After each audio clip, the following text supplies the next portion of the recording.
7 দিনের মধ্যে এটিএম আজহারকে মুক্তি দিতে সরকারকে আলটিমেটাম। সামনে মধ্যপন্থা রাজনীতি, বিপদের মুখে পড়তে পারে আশঙ্কা রিজভির। জানাবো রোজায় বাজার শান্ত থাকবে এবার। এবং সর্বশেষ জানাবো নোয়াখালীতে অবৈধ 3 ইটভাটা গড়িয়ে দিল প্রশাসন, জরিমানা। শুনছিলেন সংবাদ শিরোনাম, এবারে বিস্তারিত। 7 দিনের মধ্যে এটিএম আজহারকে মুক্তি দিতে সরকারকে আলটিমেটাম। বাংলাদেশ জামায়াতে ইসলামের কেন্দ্রীয় নির্বাহী পরিষদ সদস্য ও ঢাকা মহানগরী উত্তরের আমির মোহাম্মদ সেলিম উদ্দিন বলেছেন, কোনো অপরাধ ছাড়াই শুধুমাত্র জামায়াত করার কারণেই তখনকার ভারপ্রাপ্ত সেক্রেটারি জেনারেল এটিএম আজহারুল ইসলামকে আটক করে সাজানো মামলায় প্রাণদণ্ড দণ্ডিত করে দীর্ঘদিন ধরে কারারুদ্ধ করে রাখা হয়েছিল। তিনি আগামী 7 দিনের মধ্যে মজলুম এটিএম আজহারকে মুক্তি দেওয়ার জন্য সরকারের প্রতি জোর দাবি জানান। অন্যথায় দুর্বার গণ আন্দোলনের মাধ্যমে জনগণের নেতাকে জনগণই মুক্ত করে ছাড়বে ইনশাল্লাহ। সেই সেলিম উদ্দিন বলেন, আগস্ট বিপ্লবের দলমত, ধর্ম, বর্ণ, গোত্র, শ্রেণী ও পেশা নির্বিশেষে সবাই আন্দোলনে নামলেও নিষিদ্ধ করা হয়েছিল শুধুমাত্র জামায়াতকে। আর আন্দোলনকারীদের রাজাকার বলার সঙ্গে সঙ্গে চলমান আন্দোলন অগ্নিগর্ভ হয়ে উঠেছিল। জামায়াতকে নিষিদ্ধ করার মাত্র কয়েকদিনের মধ্যেই আওয়ামী বাকশালীদের তখতে তাউসের পতন এবং তাদের খুনি নেত্রীসহ সব মন্ত্রী এমপিরা দেশ ছেড়ে পালিয়ে যেতে বাধ্য হয়েছিল। মূলত যারা জামায়াত নির্মূল করার ষড়যন্ত্র করেছে তারা ইতিহাসের পাতা থেকে নিশ্চিহ্ন হয়ে গেছে। আর জামায়াতের উপর রয়েছে আল্লাহর রহমত। জামায়াত ইসলামীর আল্লাহ ভীরু লোকদের পার্লামেন্টে পাঠিয়ে দেশকে একটি ইসলামী কল্যাণ রাষ্ট্রে পরিণত করতে চায়। তিনি সে স্বপ্নের পার্লামেন্ট গঠনের জন্য সবাইকে ঐক্যবদ্ধ হয়ে কাজ করার আহ্বান জানান। সামনে মধ্যপন্থা রাজনীতি, বিপদের মুখে পড়তে পারে আশঙ্কা রিজভির। সামনে মধ্যপন্থা রাজনীতি বিপদের মুখে হতে পারে বলে আশঙ্কা প্রকাশ করেছেন বিএনপির সিনিয়র যুগ্ম মহাসচিব অ্যাডভোকেট রুহুল কবির রিজভী। তিনি বলেন, একটি রাজনৈতিক দল চাচ্ছে আগে স্থানীয় নির্বাচন পরে জাতীয় নির্বাচন করতে। তাদের সঙ্গে কিছু লোক আছে যারা অন্তর্বর্তী সরকারকে বিভ্রান্ত করতে চেষ্টা করছে।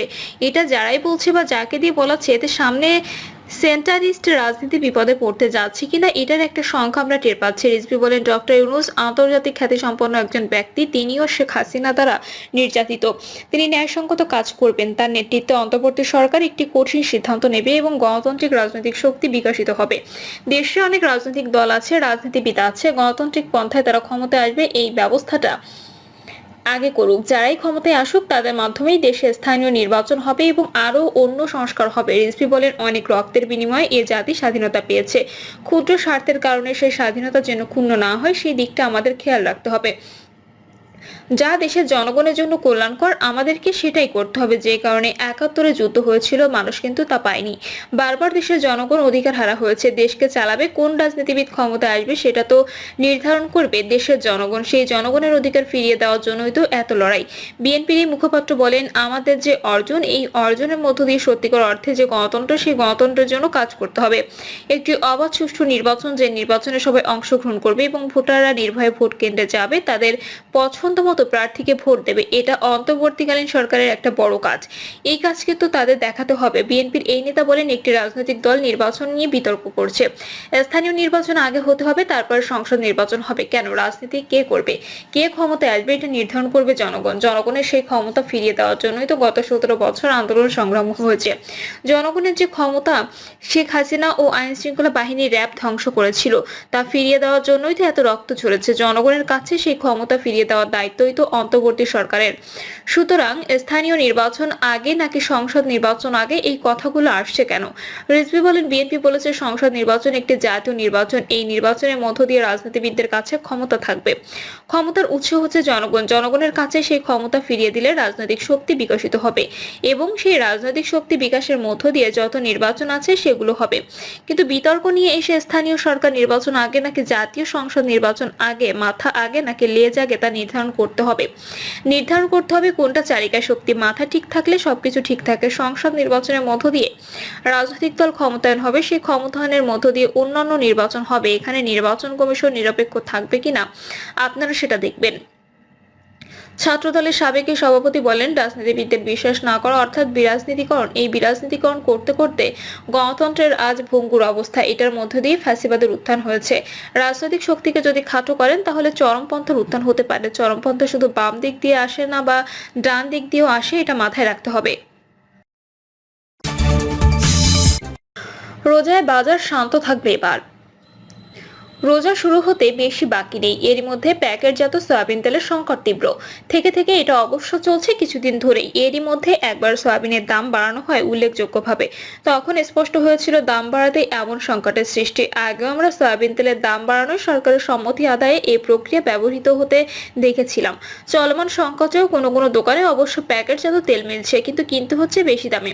সরবরাহ স্বাভাবিক থাকাকালে এক্ষেত্রে কিছুটা ছাড় বরং মিলত। এ বাজারে আরো কিছু অদ্ভুত ঘটনা ঘটেছে, যেমন সয়াবিনের সঙ্গে প্রতিষ্ঠানের অন্য পণ্য গছিয়ে দেওয়া। সরবরাহ সংকট থাকলে এসব ঘটতেই পারে, কিন্তু সয়াবিন আমদানি তো কমেনি। পরিশোধকারী প্রতিষ্ঠানগুলোই তেলের ঘাটতি নেই, আমদানি বরং গেল বছরের তুলনায় অনেক বেড়েছে। আরও আমদানি প্রক্রিয়াধীন। রোজিয়া সয়াবিনের কোনো সংকট হবে না বলে জানাচ্ছেন ব্যবসায়ীরা।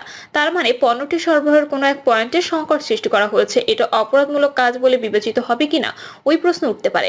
প্যাকেটজাত সয়াবিন তেলের দাম সম্ভবত আরো বাড়ানো হবে এবং সরবরাহ হবে স্বাভাবিক। ততদিনে আমরা ভুলে যাব নিকট অতীতে কি ঘটেছিল। তবে তাদের পক্ষে ভুলে যাওয়া কঠিন। কোনো নিত্যপণ্যের দাম 8 থেকে 10 টাকা বাড়লেও যাদেরকে এর ধকল সইতে হয়, অন্য কোনো নিত্যপণ্যের দাম একই হারে কমে এলে অবশ্য তারা কিছুটা স্বস্তি পাবে।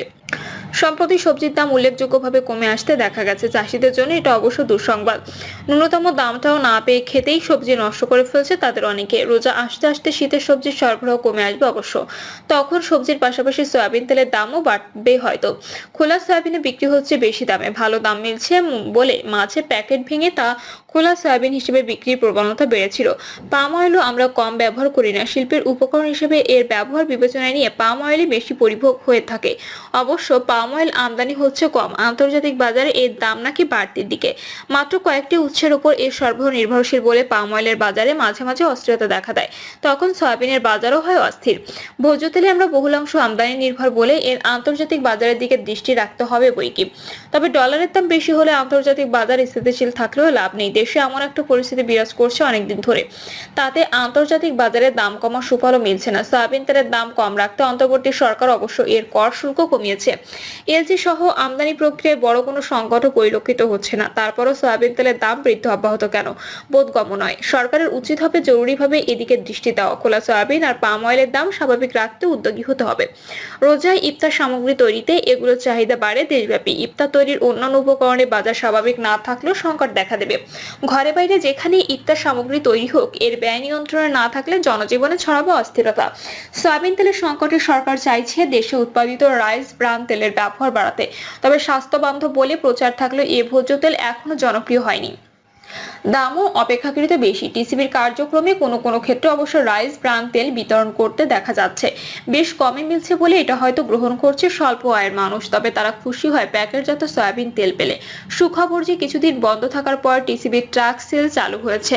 ফ্যামিলি কার্ডের বাইরে থাকারও এখান থেকে পণ্য কিনতে পারবে। সংকটকালে রাষ্ট্রীয় অর্থের এমন ব্যবহারে কারো আপত্তি নেই, বরং দাবি রয়েছে কার্যক্রমটি বিস্তৃত করার। কেননা বিতরণকৃত পণ্যের তুলনায় ক্রেতা অনেক বেশি। ট্রাক সেলে রোজার জন্য জরুরি কিছু পণ্য যোগ করা হয়েছে। দেওয়া হচ্ছে ছোলা, খেজুর। এগুলো আমদানিও সন্তোষজনক বলে জানা যাচ্ছে। ছোলা সহ ডাল জাতীয় পণ্যের চাহিদা এর সময় অনেক বাড়ে চিনির চাহিদা। সরকার চিনিতেও কর ছাড় দিয়েছে যাতে দাম না বাড়ে। রোজায় পেঁয়াজের চাহিদাও বিপুলভাবে বাড়তে দেখা যায়। এর দাম মাঝে অনেক বাড়লেও বাজার এখন স্থিতিশীল। রোজা চলাকালে মূল মৌসুমের পেঁয়াজ এসে যায়, আমদানিও অব্যাহত। পেঁয়াজের দাম হয়তো নিয়ন্ত্রণেই থাকবে। মাঝে তেলের সমাধি হলেও নতুন আলু ওঠার পর থেকে এর দাম নিম্নগামী। আলুর দাম এত কমেছে যে সেটাও চাষিদের জন্য দুঃসংবাদ। এই অবস্থায় আলু উৎপাদনে তারা আগ্রহ হারালে সেটা আরেক সংকটে জন্ম দেবে। বিগত সরকার আমলে সেই দিকে থেকেই যেতে হয়েছে আলু আমদানিতে। এখন অবশ্যই প্রয়োজন নেই। বিক্রিতে ঝুঁকি থাকলে ব্যবসায়ীরা আলু আনতে চাইবে না। এক্ষেত্রে চালের কথা উঠতে পারে।